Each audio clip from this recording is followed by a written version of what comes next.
যে সম্পর্কের মধ্যে তৃতীয় ব্যক্তি ঢুকে যায় সেই সম্পর্কটা কিছুদিনের মধ্যেই শেষ হয়ে যায়। এখন যে মানুষটা খুব ভালোবাসে, যে মানুষটা সম্পর্কটাকে ধরে রাখার জন্য আপ্রাণ চেষ্টা করেছে, সেই মানুষটার সব থেকে বেশি খারাপ লাগে, কারণ সেই মানুষটা সব থেকে বেশি কষ্ট পায়। এখন এই তৃতীয় ব্যক্তির দ্বারা সম্পর্ক ভেঙে যাওয়া এটা অনেকের ক্ষেত্রেই হচ্ছে। এই বিষয়ে আমার কাছে অনেক কমেন্ট এবং মেসেজ আসে, আমি তাদেরকে তাদের মতো করে রিপ্লাই করি। আজকের ভিডিওতে আমি তৃতীয় ব্যক্তি কিভাবে ঢুকে যায়, ঢুকলে কি করা উচিত, এই বিষয়ে তোমাদেরকে সচেতন করতে চাই। তো আজকের ভিডিওটা সম্পূর্ণ দেখো, কারণ আজকের ভিডিওতে আমি 4টে এমন পয়েন্ট বলবো। এই 4টে পয়েন্টের মাধ্যমে তুমি কিন্তু তোমাদের সম্পর্কের মধ্যে যদি তৃতীয় ব্যক্তি ঢুকে থাকে তাহলে সেখান থেকে সেটাকে বার করতে পারবে, এবং সব থেকে বড় কথা, সম্পর্কটাকে আবার আগের মতো ঠিক করে নিতে পারবে। সো ভিডিওটা সম্পূর্ণ দেখার সাথে সাথে বোঝার চেষ্টা করো, কারণ এখানে সাইকোলজিক্যাল ডিসকাস হয়, এখানে রিয়েলিটি বেসিস ডিসকাস হয়, এখানে সমস্যার সমাধান হয়। ভিডিওটা তুমি ফেসবুক পেজে দেখে থাকলে অবশ্যই ফেসবুক পেজটাকে লাইক করে ফলো করে নাও। ভিডিওটা তুমি ইউটিউব চ্যানেল দেখে থাকলে ইউটিউব চ্যানেলটাকে সাবস্ক্রাইব করে পাশে থাকা বেল আইকনটাকে প্রেস করে অল নোটিফিকেশনে ক্লিক করে দাও নেক্সট ভিডিও নোটিফিকেশন পাওয়ার জন্য, কারণ এখানে লাইফ এবং লাভ রিলেটেড প্রবলেমের সলিউশন পাওয়া যায়।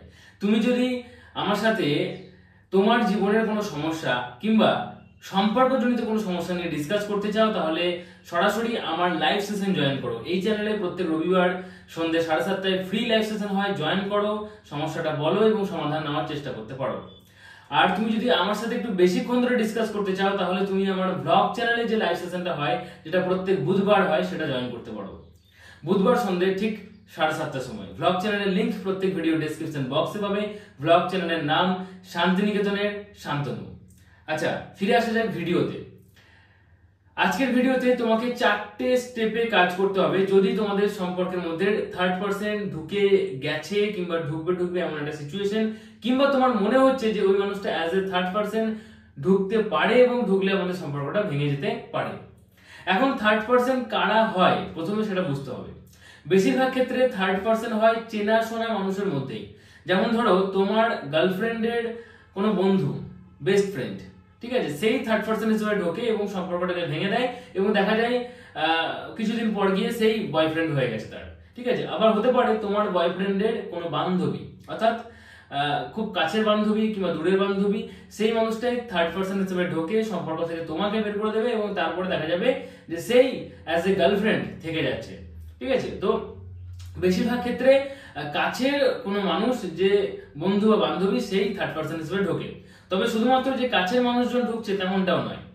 অনেক সময় সোশ্যাল মিডিয়া থেকে হুটপাট করে মানুষজন অ্যাজ এ থার্ড পার্সন ঢুকে যায় এবং সম্পর্ক ভেঙে যায় এবং নিজে সেই সম্পর্কের মধ্যে একটা স্থান দখল করে থেকে যায়।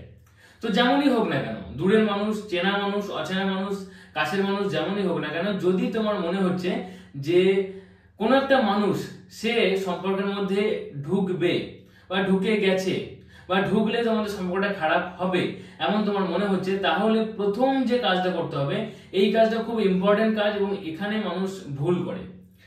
অনেক সময় দেখবে যে সম্পর্কটা ঠিকঠাকই চলছে তোমাদের, কিন্তু কোনো একজন মানুষ, সেটা তার বন্ধু বা বান্ধবী হতে পারে বা অন্য কেউ হতে পারে, যে তোমার বয়ফ্রেন্ড বা তোমার গার্লফ্রেন্ড বা তোমার হাজবেন্ড বা তোমার ওয়াইফের সাথে খুব বেশি করে ফোনে কথা বলছে, খুব বেশি তোমাদের সাথে যোগাযোগ রাখছে, এমনটা করছে, মানে তোমাদের সাথে নয়, শুধু তার সাথে যোগাযোগ রাখছে, এমনটা হচ্ছে।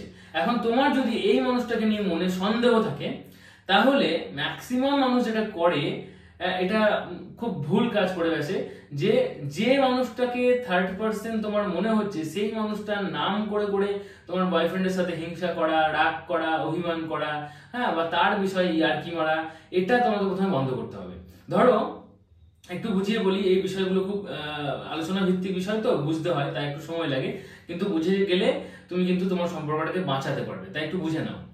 ধরো তোমার বয়ফ্রেন্ডের কোন একটা বান্ধবী আছে যে প্রায় সময় ফোন করে, ঠিক আছে, প্রায় সময় ফোন করে তোমার বয়ফ্রেন্ড খেয়েছে কিনা, শরীর কেমন আছে, এটা সেটা জিজ্ঞাসা করে। এবার এইগুলো শুনে বেসিক্যালি সবার জেলাস ফিল হবে, হ্যাঁ, যারা মেয়ে আছে তারা তো বেশি জেলাস ফিল হয়, তো জেলাস ফিল তোমার হচ্ছে।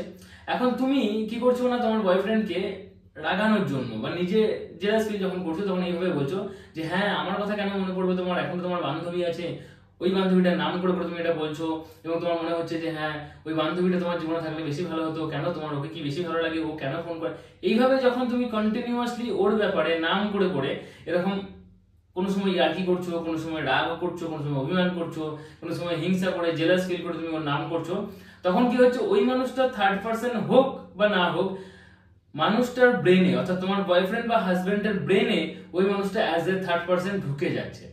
এবং হতে পারে যে এই মানুষটাই আগামী দিনে থার্ড পার্সন হিসেবে ঢুকে সত্যি করে তোমাদের সম্পর্কটা ভেঙে দিচ্ছে। তাই যদি তোমার মনে হয় যে কোনো একটা মানুষ অ্যাজ এ থার্ড পার্সন ঢুকতে পারে, বা তোমার থার্ড পার্সন ছেড়ে দাও, তোমার মনে হচ্ছে যে এই মানুষটার সাথে আমি আমার বয়ফ্রেন্ডকে বা হাজবেন্ডকে কথা বলতে দেবো না, বা গার্লফ্রেন্ডকে বা ওয়াইফকে কথা বলতে দেবো না, সেটা তুমি করতেই পারো, এটা পার্সোনাল ডিসিশন। এখানে কোনো ঠিক ভুল বিচার করার দরকার নেই, তোমার যেটা মনে হয় তুমি সেটা বলতেই পারো। তো এইভাবে বারবার তার নাম না করে, তাকে নিয়ে রাগারাগি বা অভিমান এসব না করে ডিরেক্ট তুমি হয়তো বারণ করে দাও তাকে যে তোমার সাথে মানে তুমি যেন ওর সাথে কথা না বলো, তোমার সাথে কথা বলাটা আমার ঠিক পছন্দ হচ্ছে না। আবার হতে পারে যে তুমি একটা কাজ করতে পারো যে ওই বিষয়ে তুমি খুব একটা চর্চাই করছো না তার নাম নিয়ে, তাহলে কি হবে না, তার মাইন্ডে যেটা ঢুকে যাচ্ছিল যে ওই মানুষটা থার্ড পার্সন হতে পারে, তখন সেটা হবে না। এটা ফার্স্ট কাজ, ঠিক আছে। সেকেন্ড যেটা কাজ সেটা হচ্ছে যদি একটু বেশি বাড়াবাড়ি হয়ে যায় এবং তোমার মনে হচ্ছে যে না এই মানুষটা ঢুকে যেতে পারে অ্যাজ এ থার্ড পার্সন, এবং ঢুকে গেলে আমাকে এখান থেকে সরিয়ে দিয়ে নিজেই গার্লফ্রেন্ড বা বয়ফ্রেন্ড হয়ে বা হাজব্যান্ড বা ওয়াইফ হয়ে তার জীবনে থেকে যাবে, এবং তুমি সেটা একান্তই চাইছো না, তখন তুমি ডিরেক্ট তাকে বারণ করবে যে আমি চাইছি না, আমার পছন্দ নয়, আমার মনে হয় মানুষটা খারাপ, আমার মনে হয় এই মানুষটা থাকলে আমাদের সম্পর্কটা ভেঙে যাবে। তাই তোমার বোঝা উচিত যে আমার যেহেতু ভালো লাগছে না তাই তুমি ওর সাথে কথা বলবে না, এইভাবে ডিরেক্ট কথা বলবে, ঠিক আছে। ডিরেক্ট কথা বললে কি হয় না, ধরো সম্পর্কের মধ্যে যে ডামাডোলটা চলছিল বা ডামাডোলটা বেড়ে যাওয়ার ব্যাপার ছিল সেটা আর বাড়বে না, ঠিক আছে, তুমি কারণ ডিরেক্ট বলছো এখানে। সো এভাবে তুমি তাকে বারণ করতে পারো, বারণ করলে সে হয়তো শুনবে, খুব ভালো কথা শুনলে। আর যদি না শোনে তাহলে কি করবে, তাহলে তোমাকে থার্ড পয়েন্টে অ্যাপ্লাই করতে হবে। থার্ড পয়েন্টে কি হবে না, তুমি এবার থার্ড পার্সন যেটা তোমার মনে হচ্ছে যে ঢুকছে বা ঢুকে গেছে, সেই মানুষটাকে নিয়ে তুমি একটু অ্যানালাইজ করলে, তার জীবনের ব্যাপারগুলো নিয়ে, তার বিহেভিয়ার নিয়ে, এসব নিয়ে অ্যানালাইজ করলে এবং তার যে খারাপ খারাপ গুণগুলো আছে সেগুলো তুমি তখন তাকে বলতে শুরু করলে তোমার প্রিয়জনকে, যে এই মানুষটার সাথে তুমি কথা বলো ঠিক আছে, কিন্তু এই মানুষটার এটা ভালো না, ওটা ভালো না, সেটা ভালো না। এভাবে তুমি যখন বারবার বলছো তখন এই যে প্রিয়জন রয়েছে সেও একটা সময় পর ভাববে যে হ্যাঁ মানুষটা খুব একটা ভালো নয়, তাহলে কি হবে, মানুষটা হয়তো সেইভাবে আর তার সাথে কথা বলবে না। এখানেও ঠিক ভুল বিচার করার কোনো দরকার নেই যে আমি একটা মানুষের নামে একটু বেশি বাড়াবাড়ি করে খারাপ বলছি না, তো এই বিচারটা করার দরকার নেই। কেন দরকার নেই, কারণ এখানে তুমি তোমার সম্পর্ক রক্ষা করার জন্য, তুমি তোমার ভালোবাসার মানুষটাকে ভালো রাখার জন্য এটা করছো। আর যেহেতু সেই মানুষটা অ্যাজ এ থার্ড পার্সন ঢুকে যাচ্ছে, সো তুমি তাকে ওখান থেকে সরাতেই পারো, এই বিষয়ে কোনো সন্দেহ নেই, ঠিক আছে।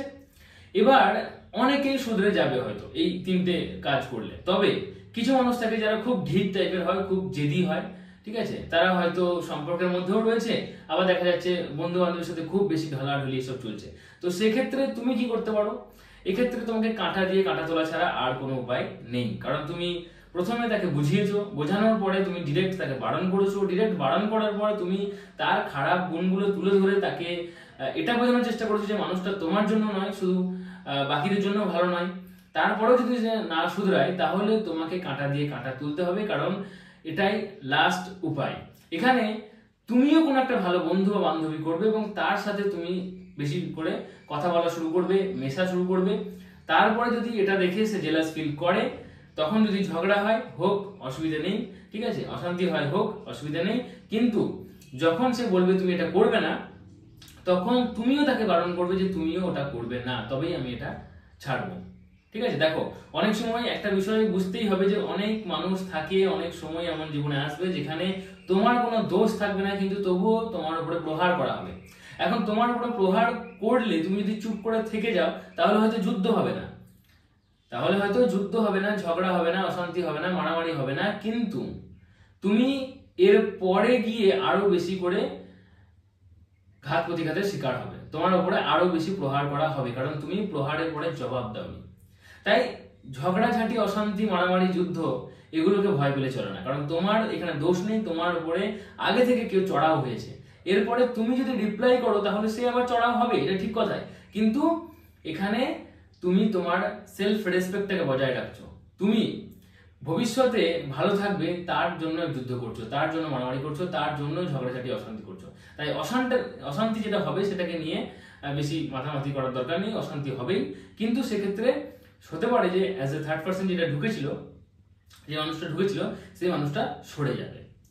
সো আশা করি বুঝতে পেরেছো। এই থার্ড পার্সন নিয়ে প্রচুর কমেন্ট আসছিল, প্রচুর মেসেজ আসছিল এবং অনেকেই জিজ্ঞেস করছিল যে কি করা উচিত, কারণ আমাদের অনেক দিনের সম্পর্ক, আমি চাই না মানুষটাকে হারাতে। তো অ্যাজ এ থার্ড পার্সন তার বন্ধু বান্ধবী, অনেকজন বলছে কাজিন, আর অনেকজন বলছে যে দূরের কোনো বন্ধু বান্ধবী, দূরের সোশ্যাল মিডিয়ার মানুষজন হুটপাট করে ঢুকে যাচ্ছে এবং তারও ভালো লাগছে, দেখা যাচ্ছে যে এইভাবে সম্পর্কটা আমাদের শেষ হয়ে যাচ্ছে, তাদের সম্পর্ক শুরু হয়ে যাচ্ছে। তো এইভাবে তোমাকে 4টে স্টেপে এগুলোকে ফলো আপ করতে হবে, আর তুমি এখান থেকে থার্ড পার্সনকে সরিয়ে দিতে পারবে। আর নিজের সম্পর্ক থেকে থার্ড পার্সনকে সরিয়ে দেওয়াটা মানে ঠিক ভুল বিচার করার কোনো দরকার নেই, এটা ঠিক, সবসময়ের জন্যই ঠিক। আশা করি ভিডিওটা ভালো লেগেছে। ভিডিওটা ভালো লাগলে অবশ্যই লাইক করো, বিষয়ে তোমার কোনো মতামত থাকলে নিচে কমেন্ট করো, ভিডিওটা অবশ্যই হোয়াটসঅ্যাপ স্ট্যাটাসে শেয়ার করে দাও, সেখান থেকে কিছু মানুষ দেখুক এবং তারাও তাদের সম্পর্কটাকে ঠিক করে নেয়, ঠিক আছে? আর আমার দুটো চ্যানেলকে সাবস্ক্রাইব করে নাও, এই চ্যানেলটা এবং আমার ব্লগ চ্যানেলটা। এই চ্যানেলে রবিবার সন্ধ্যে 7:30টায় এবং ব্লগ চ্যানেলে প্রত্যেক বুধবার সন্ধ্যে 7:30টায় লাইভ সেশন হয়, ফ্রি লাইভ সেশন, জয়েন করো এবং তোমার জীবনের সমস্যার সমাধান নিতে পারো। এবং ব্লগ চ্যানেলে প্রত্যেকদিন সন্ধ্যে বা বিকেল 5টায় ব্লগ ভিডিও আপলোড হয়, তথ্যভিত্তিক ব্লগ, সেগুলো দেখতে পারো। চলো আজকের মধ্যে এটুকুই, tata, take care, thank you, ভালো থেকো, ভালো রেখো।